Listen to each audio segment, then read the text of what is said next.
uma boa tarde a si que nos acompanha em mais uma conversa na Eclésia. Esta tarde será uma conversa entre mulheres, uma conversa com duas escritoras, ou uma escritora mais uma jornalista barra escritora e uma jornalista que sou eu, não sou escritora. É com prazer que saúdo Alice Vieira, conhecida de todos nós, e também a Marta Arraes, também conhecida de todos nós. Apesar de uma geração diferente, encontramos-nos para conversar sobre a escrita, sobre o valor da escrita, também sobre a inspiração que este tempo de pandemia do Covid-19 pode trazer à escrita, também à leitura e essencialmente à nossa vida. Muitíssimo obrigada às duas, Alice Vieira, Marta Arraes, por confiarem também na Eclésia, estarem disponíveis para conversarmos nesta tarde. Perguntava primeiro à Alice Vieira, vamos contextualizar. Há 3 meses atrás, quando foi decretado este estado, primeiro de emergência, de confinamento, de isolamento social, como é que este estado aí encontrou a si? Em que circunstâncias laborais, aí em sua casa, que projetos é que tinha em mãos e de que forma é que isso foi marcando também os seus dias, Alice? Pois, encontrou-me em Lisboa, o que nem sempre acontece, porque eu normalmente estou na Ericeira. Encontrou-me em Lisboa, portanto fiquei aqui na Casa de Lisboa. Os projetos que tinha, continuo com eles, porque obviamente que é um livro que eu tenho para acabar, portanto tanto posso fazer aqui como noutro sítio qualquer. E diz muito bem, eu acho que uma pessoa, quando para além de escritora, também é jornalista, todas estas coisas que estão a acontecer nos servem, enfim, de inspiração, nos servem de qualquer coisa para contar. E eu realmente aproveitei-me disso, deste tempo estranhíssimo em que estávamos a viver, então há 3 meses, para, com uma amiga minha, escrevermos um romance a 4 mãos, eu e ela. Primeiro que eu escrevo um capítulo, ela escreve outro, eu continuo, estamos a publicar isso no Facebook e depois o meu patrão da editora já me disse, quando estivesse pronto, publicava o livro. E é realmente a história de um grupo que está confinado em casa e que olha pela janela, cada um tem a sua profissão, e temos divertido muito a escrever essa história, que evidentemente dentro de alguns tempos vai acabar, porque já estamos meio desconfinados, as pessoas já podem sair um bocadinho de casa, mas isso é outra coisa que eu tenho feito e que me dá muito prazer, para além realmente do meu trabalho, que estou a fazer a biografia do Padre António Vieira, e depois de muitas coisas que me pedem, como aqui a Lígia e outras pessoas, e que é para fazer zooms, que é para fazer videochamada, aquilo que eu agora sei é uma coisa extraordinária. Portanto, este confinamento, vamos lá, eu até na altura em que começou este confinamento, eu estava com alguns problemas, até estava a ser seguida por uma psiquiatra, problemas de ansiedade, olha, passou tudo. Até isso foi bem, mas agora estou a gostar de poder já sair um bocadinho. A única coisa que realmente a mim me perturba muito é não poder dar beijinhos aos meus netos, não poder abraçar os meus netos, não poder estar com eles que moram longe. O resto eu aguentei bastante bem, quando se tem realmente trabalho que se pode fazer, faz-se bem, aguenta-se bem, mas agora gosto também de sair já um bocadinho. Mas é interessante perceber, Alice, que este confinamento ditou um projeto em que se envolveu, porque se não fosse este confinamento, se calhar esse projeto não tinha surgido. Não existia, de certeza absoluta. Foi realmente, nós vinhamos tanto à janela, depois um dia estávamos a falar ao telefone uma com a outra, porque é que nós não vamos fazer um romance das pessoas que estão à janela? Tanto que o livro era para se chamar Menina, Estás à Janela, mas esse título já estava reservado. E então chama-se Pó de Arroz e Janelinha, que era uma coisa que a minha mãe, acho que quando era pequena, dizia, que era: eu não quero fazer nada, só quero pó de arroz e janelinha. Onde era que eu aproveitei, achei que aquilo dava bem, esse é o título geral. E depois cada uma vai falando de coisas da sua vida, do que sabe, do que acontece, mas foi muito criativo, isso foi. E mesmo outras coisas que me pedem para escrever, sem ser isso, eu acho que para mim foi uma época, um tempo muito criativo, como digo. Estou a gostar muito de poder sair, mas eu, como sou de risco, também não posso sair ainda muito, mas trabalhei muito bem em casa e estou a trabalhar muito bem em casa e foi muito inspirador, digamos, mau, mas inspirador. Muito bem, Marta Arraes, como é que este tempo te encontrou? Imagino que as aulas, és professora também, imagino que as aulas tiveram de ser inicialmente reconfiguradas, interrompidas e depois reconfiguradas. Em março como é que estava a tua vida também em termos de escrita? Olha, em março a minha vida corria muito normalmente, então eu fazia as minhas crónicas semanalmente para o início, dava as minhas aulas todos os dias e lembro-me que passei por duas fases, ou seja, houve uma fase inicial quando se começou a falar de tudo isto, deste vírus, em que eu achei que se calhar as pessoas estavam a exagerar e se calhar não era uma coisa assim tão séria. E, entretanto, entre essa fase e dizerem-nos na escola que íamos encerrar o colégio, foi quando percebi que de facto a coisa era séria, não é? E o que inicialmente começou por ser um encerramento de 15 dias, passou por ser um encerramento quase permanente, não é?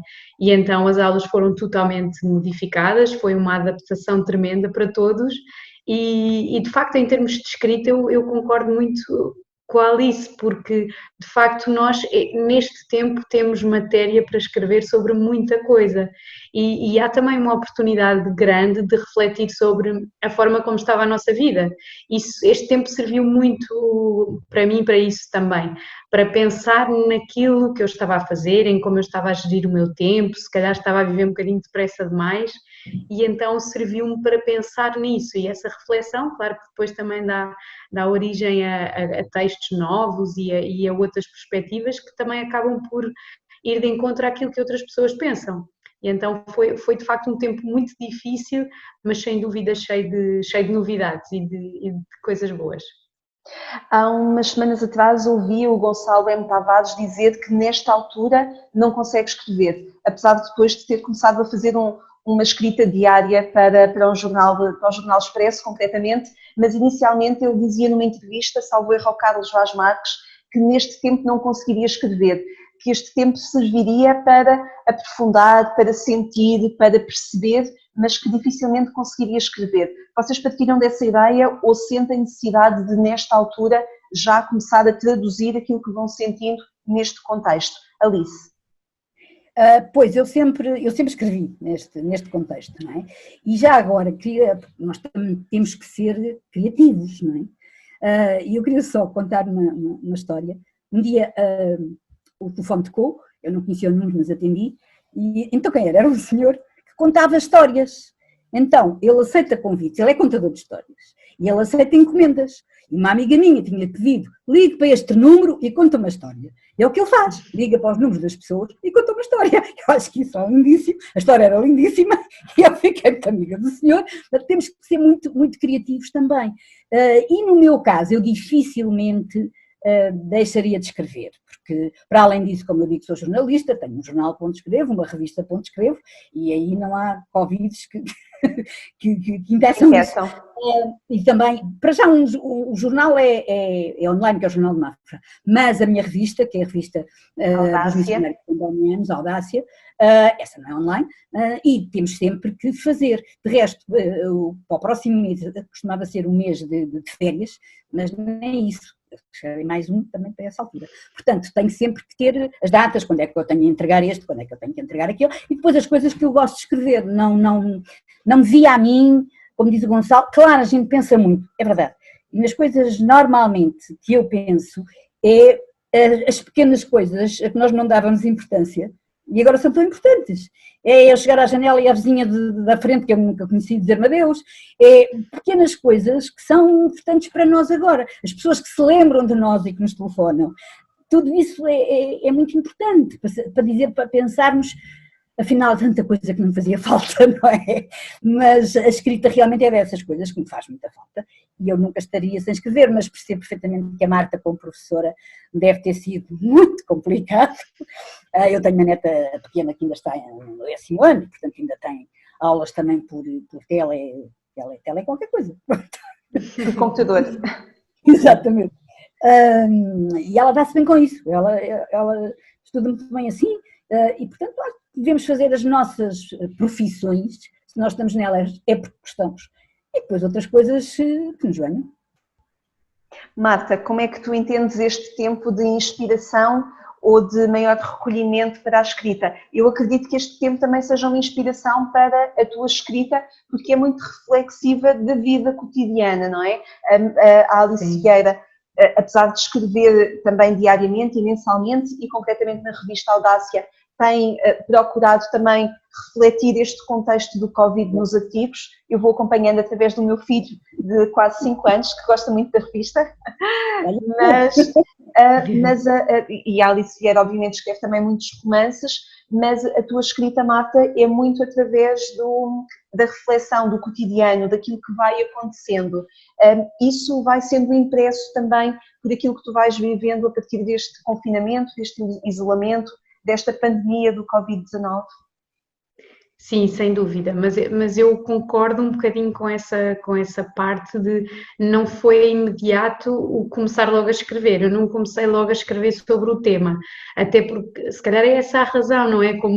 Como aquilo que eu escrevo é muito baseado no dia-a-dia, naquilo que as pessoas veem e sentem, naquilo que eu vejo também e observo, foi um bocadinho difícil porque eu ainda estava a tentar processar o que estava a acontecer e de facto até conseguir processar foi relativamente rápido, digamos assim, comecei a escrever ao fim de algum tempo sobre o tema mais diretamente, mas eu acho que dei um bocadinho a volta neste sentido. Eu não escrevia diretamente sobre o vírus, mas sim sobre aquilo que eram as consequências emocionais e também aquilo que sentíamos ao estarmos a lidar com toda esta situação. Foi um bocadinho esse o caminho que eu segui.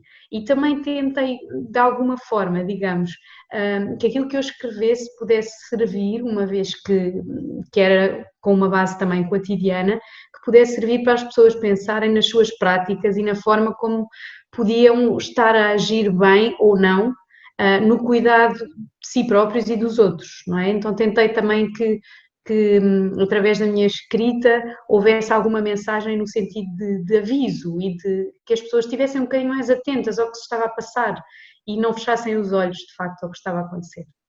Alice, esta importância de ajudarmos... Não percebi? Estou de acordo com o que ela diz também. Eu ia procurar exatamente perceber um bocadinho mais a importância de ajudar quem nos lê a fazer este caminho, porque as notícias chegam-nos todos os dias sobre o Covid-19 e sobre a pandemia, com informações também muito técnicas, que é importante, que são importantes as pessoas saberem, mas há que ajudá-las também a fazer um caminho de amadurecimento sobre a sua vida, sobre a vida em sociedade. O escritor tem essa função também, Alice? Eu não sei se o escritor tem essa função, eu faço isso porque acho também que é um bocadinho a nossa obrigação.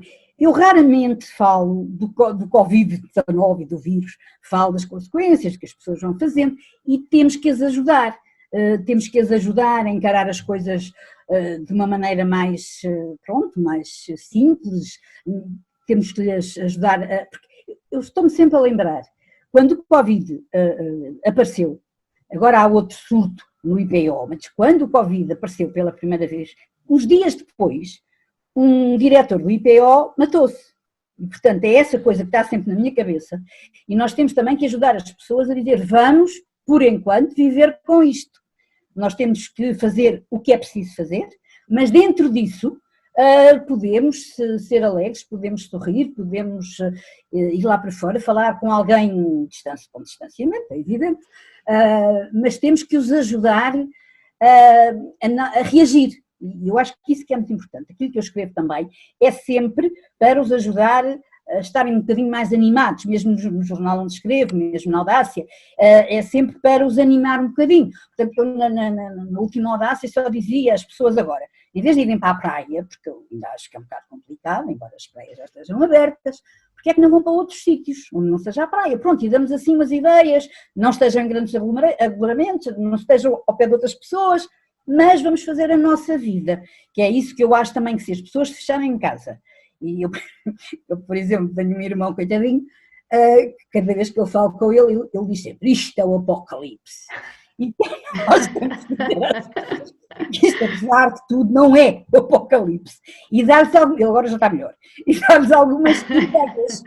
Eu acho que isso que nos compete a nós, que sabemos o que se passa, e como diz a Lígia e bem, temos que os avisar para aquilo que tem de ser feito, mas, para além disso, para os animar também um bocadinho, como diz o Papa, a primeira coisa que temos que fazer é sorrir, e pronto, a gente sorri às pessoas, e isso já é muito importante. E ajudar a perceber, se calhar, também que a nossa vida é feita de pequenos apocalipses, que nos podem Claro. ajudar depois a fazer caminho, não é? Há um poema do Cardeal Tolentino Mendonça que fala que todos os dias temos a oportunidade de nascer novamente, não é? E, portanto, nesse sentido, todos os dias temos a oportunidade de fazer caminho. Perguntava-vos também sobre o vosso processo de escrita. Quando um escritor, no vosso caso concretamente, escreve, é num ato primeiro egoísta, deixem-me usar esta palavra, procurando sentir o que é que pessoalmente escrevem e esperando que outras pessoas possam ir ao encontro ou possa fazer sentido na vida dos outros, ou quando escrevem é já a pensar em quem vos vai ler? Marta. A Marta, então. Então, quando eu escrevo é um bocadinho a mistura das duas, porque de facto nós só podemos escrever sobre aquilo que nos diz alguma coisa, não é? Sobre aquilo que conhecemos e temos alguma noção. E então, quando eu escrevo sobre coisas ou que me perturbam ou que me dizem alguma coisa que eu acho que quando escrevo também tenho alguma coisa a aprender com isso, ou seja, eu não me vou demitir a ponto de achar que estou a escrever uma espécie de aviso ou um alerta ou uma reflexão para as outras pessoas que não me diz nada a mim. Não pode ser, não é? Enquanto eu escrevo, eu também percebo coisas e também reflito sobre a minha vida e sobre aquilo que eu faço todos os dias. E se calhar se não escrevesse desta forma, não tinha oportunidade para refletir de uma forma tão profunda. Portanto, eu acho que é um misto das duas. É um escrever para nós, porque há uma ligação imensa entre aquilo que escrevemos e aquilo que somos, não é? E é um dar aos outros aquilo que pensamos e aquilo que nos vai cá dentro um bocadinho. Alice, isso também acontece na escrita dos romances, por exemplo? A Lígia estava a falar e eu estava a pensar, assim por baixo. Realmente, até porque usou aí uma palavra que eu uso sempre, quer dizer, eu na escrita sou muito egoísta, muito. Eu escrevo para mim e acabou. Por isso é que eu não gosto e escrevo muito pouco para meninos pequeninos, porque aí é diferente, tenho que pensar um bocadinho nas palavras e tenho muito pouca coisa. Eu só escrevo para gente que já perceba aquilo que eu escrevo, e se não perceber à primeira, percebe à segunda. E, portanto, é aquilo que eu escrevo para mim, que eu gosto de escrever, da maneira que eu gosto de escrever. Depois, acontece uma coisa engraçada, o livro acabou, eu emendo, e depois às vezes já o livro está pronto e eu deito todo fora e recomeço. É perfeccionista. Acontece. E depois acontece também que eu vou entregar o livro à editora, e eles lá perguntam-me, isto é para jovens, para adultos? Eu disse, olha, não sei, leiam e vejam vocês para quem é. E escolham. Porque muitas vezes o livro, eu acho que um livro para jovens, se é bom, também agrada aos adultos. Uma vez, acho que foi o Público, que publicou livros, ao fim de semana, livros de vários autores. Metade poesia, metade prosa. E eles é que escolhiam.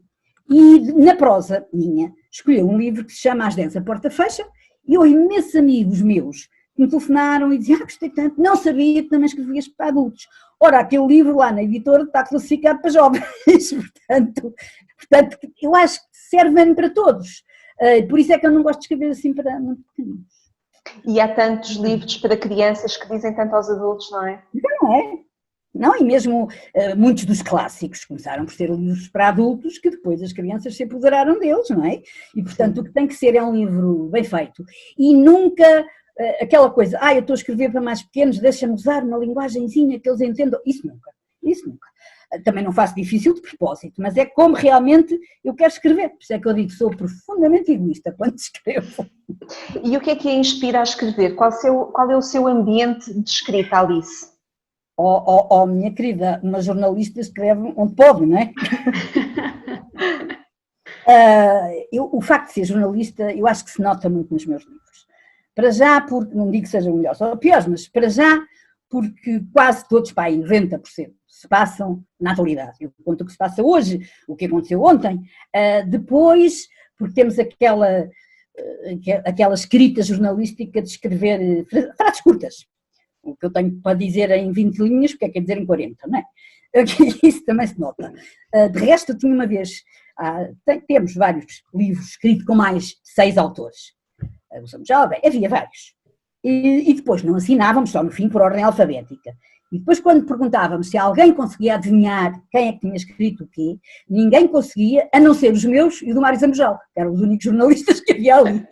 há qualquer coisa ali que é diferente. Portanto, eu gosto muito de escrever sobre o dia-a-dia, está como dizia a Marta há bocado, sobre o dia-a-dia, sobre aquilo que neste dia-a-dia, eu acho que se as pessoas forem ler os meus livros, e já nisto há 40 anos, têm um bocadinho a ideia das coisas que foram mudando no país, até em músicas, até na maneira de falar, até nos jogos de futebol, e portanto é isso, eu escrevo para hoje, amanhã já é outra coisa. Mas às vezes a escrita de um romance requer um ambiente mais propício, ou o mar da Ericeira, ou a cidade de Lisboa, podem ser contextos mais apropriados para deixar inspiração. As pessoas riem-se um bocadinho comigo, porque o meu computador é portátil, mas nunca saiu desta mesa. Eu tenho um sítio onde eu escrevo. Eu posso tomar notas em toda a parte, mas depois escrever é só aqui, em casa, com a janela que dá para a rua, onde dá barulho, e aí é que eu escrevo. Isto vem do jornal, o que está de escrever com muito barulho. Agora não, mas os jornais antigamente, onde eu trabalhava, era uma barulheira. Das máquinas, das pessoas, e portanto eu funciono bem com barulho, mas no mesmo sítio, não sou capaz de escrever noutro sítio, como eu digo, posso tirar notas e tiro, mas depois tem de ser aqui.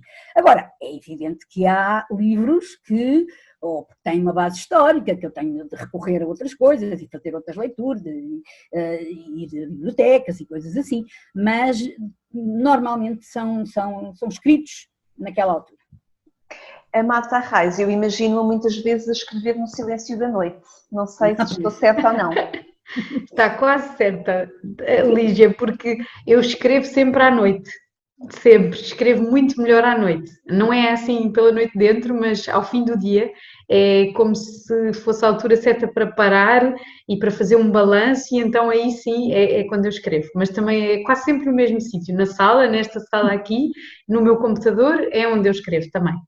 A noite, o silêncio da noite é boa conselheira? Ajuda a ordenar pensamentos, até a percebê-los melhor, Marta? Eu acho que sim, porque durante o dia, e pelo menos nós que vivemos aqui na cidade, não é? O barulho é muito, os estímulos são imensos, nós estamos sempre a ver coisas, a cruzar-nos com pessoas diferentes, então recebemos muita informação, a todos os níveis. E quando chegamos a casa, quando paramos, quando a noite chega, é como se houvesse um ambiente mais propício para esse processo de escrever. Não quer dizer que às vezes não surja assim uma ideia e não se escreva qualquer coisa durante o dia, ou que a ideia fica ali na cabeça, mas é só no silêncio que de facto eu consigo escrever. E quando não há muito silêncio, eu acabo por fazer silêncio eu, ou ponho os fones, ouço uma música primeiro, para ver se encontro o momento certo para começar. E neste momento, além desta escrita para o portal A Início, Marta, está em projeto alguma coletânea destas reflexões, algum projeto maior que neste momento estejas a dar corpo? Por enquanto estou a continuar a escrever as crónicas e vão crescendo, já tenho muitas, nunca imaginei. E estou a escrever também para a revista Aleimar, foi um desafio que me fez a revista também. E pronto, dos missionários combonianos, e neste momento é só. E já é muito. E já é muito. Ela está para o Leimar, eu estou a escrever para o Aldácia, É verdade. Somos colegas, somos companheiras. Importa é escrever e apresentar ao público para que mais pessoas possam também ler. Este tempo que nós vivemos daria um bom mote para um sucesso literário, Alice? Ai, daria, espero que dê, que eu estou a fazer as minhas histórias. Além do seu. Porque também tem muita coisa nova, há muita coisa. Por exemplo, quando foi o 25 de Abril, onde é que alguma vez, eu me lembro, aqui em São Sebastião da Pedreira, que é onde é a minha casa, dos vizinhos virem para a janela cantar a grândola. É que nunca na minha vida, eu vivo aqui há 50 anos, nunca na minha vida me lembrei disso. Portanto, há coisas que movem as pessoas e isso é engraçado, as pessoas ouvirem e fazerem as coisas e são coisas realmente diferentes. Eu, num texto, acho que foi Renascença que pediu, já não me lembro, em que eu dizia isso, passou um corvo pela minha janela. Onde é que eu alguma vez pensei que havia corvos aqui na rua? Nunca tinha dado por isso. E agora dá. Portanto, temos também que fazer isso, e para mim, ao contrário da Marta, eu preciso muito de barulho. E ter a janelinha aberta, eu um dia estava a escrever um texto para o jornal e não vinha ideia nenhuma, e tinha a janela aberta, e de repente eu ouço alguém a berrar na rua. Então era um senhor, coitadinho, que tinha acabado o namoro com a Maria Bárbara. E então, aos berros na rua, a contar a história dele e da Maria Bárbara. De maneira que eu escrevi a crónica toda, e só pedia para a próxima, quando acabares com a Maria Bárbara, acaba a horas decentes e não às 2 da manhã, que acordas todas. Coisas para contar. Mas eu, ao contrário da Marta, eu sou muito de trabalhar de manhã. Eu sempre fui muito de jornais diários e logo de manhã tinha de lá estar. Para mim, isso é. À noite, ler outras coisas, ver a Netflix, essas coisas. Mas não, nessa altura não escrevo muito. Para mim é sempre amanhã até para aí às 3, 4 da tarde. Nessa altura vamos fazer outras coisas. Nesse texto que a Alice Vieira falou, que foi publicado do Corvo, onde fala do Corvo na sua janela, diz também, é um tempo difícil, claro, mas as dificuldades também servem para nos pôr à prova. E quando tudo isto acabar, nunca seremos os mesmos. O mundo nunca mais será o mesmo. Acredita mesmo nisso, Alice Vieira? O mundo mudou? Acredito perfeitamente que o mundo nunca mais será o mesmo, que nós nunca mais vamos ser os mesmos. Vamos ser outras pessoas e é um desafio para nós todos, quando isto acabar, e realmente espero que isto um dia acabe. Nós já adquirimos outras maneiras de pensar, nós já adquirimos outras maneiras de viver, precisamos de outras coisas, já não precisamos de outras. Aprendemos melhor, penso eu, a lidar com as pessoas, não é? Muitas vezes a gente diz, aquela chata, para que é que eu vou falar? E agora precisamos todas, e quando os amigos nos falam é sempre muito bom. Portanto, é outro olhar para as pessoas, outro olhar para as coisas e para o mundo. E eu acho que sim, eu acho que o mundo vai ser diferente e que nós vamos todas ser diferentes. Partilhas desta ideia também, Marta Arraes, até pela atenção aos pormenores que costuma ser a centelha para a escrita dos teus textos. O mundo mudou de facto? Sim, sim, eu concordo totalmente com o que a Alice disse, porque de facto este impacto foi tremendo e confesso que ainda me assusta um bocadinho pensar nas consequências disto em termos humanos, não é? Porque inicialmente eu imaginei que as pessoas iam todas ficar melhores, ou pelo menos seriam melhores do que anteriormente, e tenho verificado que em alguns casos as pessoas mostram o pior que têm, não é? E isso é um bocadinho difícil de perceber e nós pensamos, mas se mudou tudo tanto, porque é que as pessoas não param um bocadinho para pensar e para viver de outra forma, tratar os outros de outra forma? E eu acho que, de facto, as pessoas vão ter que aprender isso, ou de uma maneira ou de outra, porque é como diz a Alice, as coisas não vão voltar a ser como eram. Eu acredito nisso também. E o que é que os escritores leem? O que é que a Marta Arraes neste momento anda a ler?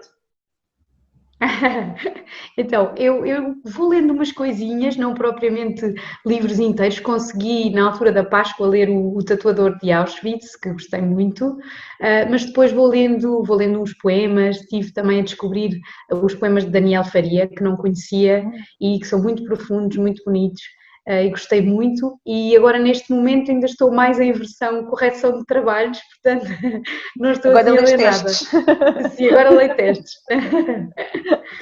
E a Alice, como é que a Alice... O Daniel Faria é um dos meus autores preferidos, está sempre ali na minha mesa de cabeceira, mas neste momento eu estou a ler tudo o que encontro, tudo sobre o Padre António Vieira. Estou a fazer a biografia. E não foi por causa destas coisas que aconteceram, eu já estava a fazer. Mas é evidente que o meu editor me ligou logo e disse, era tão bom que já estivesse pronto. Mas pronto, realmente não está. Mas estou a ler tudo o que encontro sobre ele para escrever, já estou quase, enfim, a biografia do Padre António Vieira, mas eu leio muita poesia, tenho sempre a minha mesa de cabeceira. Tenho sempre os meus livros de eleição. Daniel Faria, aí está, um deles, Daniel Faria, o Tolentino Mendonça, é outro, e a Bíblia. A primeira Bíblia que me deram, deu-me o meu marido, ainda não era meu marido, mas ia ser, tinha eu 18 anos. E era muito engraçado, porque o meu marido era comunista profundo e católico profundo. e dizia-me sempre uma coisa que a mim sempre me foi certa, que era: quando precisares de alguma coisa, abres a Bíblia onde quiseres e encontras tudo o que achas, o que precisas. E é verdade, eu encontro tudo o que preciso abrindo assim, de maneira que eu tenho uma coleção de Bíblias que não passa para a cabeça, e uma coleção de Bíblias enorme. Agora, aquela que eu consulto mais é a do Frederico Lourenço, e isso é muito verdade. A gente está angustiada, eu abro a Bíblia e naquela página me encontro uma frase, uma coisa que é ótima. E, portanto, estes estão lá na minha mesa. E depois leio o que me apetece, mas quando tenho um trabalho assim de investigação, e sobre o Padre António Vieira há muita coisa, felizmente, é agora sobre isso que eu estou a ler mais. Mas é importante ir pautando a leitura por outros quadrantes diferentes da nossa área de registro, para ampliar, para procurar coisas novas, para intervalar o trabalho também. É importante ir procurando outros registros, Alice? Sim, eu de resto, quando leio normalmente, sem ser para os trabalhos que estou a fazer, eu leio sempre, ou quase sempre, livros que não têm nada a ver com a minha maneira de escrever ou com os meus temas, e isso eu gosto muito, porque não vou ler aquilo que eu também faria. O último livro que eu li, e gostei imenso desse livro, é de um autor brasileiro, que é o Itamar Vieira Júnior. O livro tem um título estranho, chama-se Torto Arado. É um título estranho, mas é um grande livro. É um grande livro, e eu já li, já reli, porque eu também gosto muito de reler. E depois sublinho. É que eu nunca sou capaz de ler um livro em ecrã, quer dizer, isso comigo não dá. Tem que ser em papel, riscar. E esse foi assim o último livro que eu li sem ser para um trabalho, e agora realmente leio mais poesia porque é mais rápida. Sim. Marta, também procuras ir intervalando e procurando outros universos além do teu universo de escrita, aquele que te é mais próximo? Sim, sem dúvida, até porque eu escrevo muito textos curtos, não é? E então é também um desafio para mim ler coisas diferentes, e também me abre um bocadinho os meus horizontes, e é muito necessário também para tentarmos encontrar outros pontos, outras formas de refletir, e ler ajuda-nos sempre a escrever, não tenho dúvida disso, não é? Palavra de escritora. Eu acho que quem não lê não escreve. Não consegue escrever, claro. Que conversa tão saborosa aqui com Alice Vieira e com Marta Arraes, duas gerações diferentes, mas que se encontram e que se unem pela paixão da escrita, pela paixão de contar histórias. Pois é, eu descobri aqui algumas semelhanças, estou muito impressionada. Que bom. Eu agradeço muito a vossa disponibilidade para estarem a conversar com a Eclésia neste tempo. Fica sempre à vontade de continuar a conversar, ainda mais com duas excelentes conversadoras, tão amáveis, tão simpáticas, sempre com histórias bonitas e vivacidade e compromisso também com aquilo que dizem. Portanto, agradeço muito a vossa disponibilidade de estarem à conversa com a Eclésia. Para mim, pessoalmente, foi um gosto enorme poder conversar convosco e crescer convosco também. Muitíssimo obrigada, Alice Vieira, Marta Arraes, escritoras. Obrigada às duas, muito obrigada mesmo. Obrigada, um beijinho grande às duas. Tudo de bom. Beijinho. Obrigada. Obrigada. Muitos beijinhos.